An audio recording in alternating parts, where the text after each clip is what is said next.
షేక్ అక్బర్ ఇతను కొన్ని కామెంట్స్ చేసాడే. ఏం కామెంట్స్ అంటే కనుక, అన్న నీ దగ్గర వీధి కుక్కలు ఎన్ని ఉన్నాయి, ఎన్ని కాపాడేవని. అదే తెలుగు ఛానల్లో ఇప్పుడే స్టార్ట్ చేశాను నేను. నా అసలు ఛానల్ వచ్చి crazy Indian hacker. 5 lakhs subscribers ఉన్నారు. ఆ ఛానల్ మీద నాకు సంపాదన చాలు, వీటి మీద బతకాలని ఏమీ లేదు. కాకపోతే కనుక ఈ తెలుగు ఛానల్ కి రావడం కారణం ఏంటంటే కనుక, దొంగేడుపులు అట్లాగే హైప్లు క్రియేట్ చేసుకోవడం ఎన్జిఓల వల్ల వస్తున్నాయి.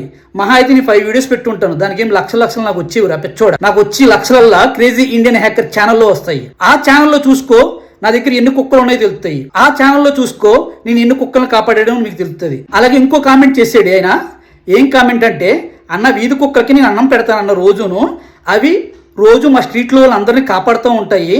కొత్త వాళ్ళు ఎవరైనా వస్తే తరిమేస్తాయి, పక్క కుక్కలు వస్తే కనుక తరిమేస్తాయి అన్నాడు. పక్క కుక్కల్ని తరిమేస్తున్నప్పుడు నీకు ఆనందపడుతున్నావు అంటే కనుక అది డాగ్లో ఎట్లా అవుద్ది చెప్పు.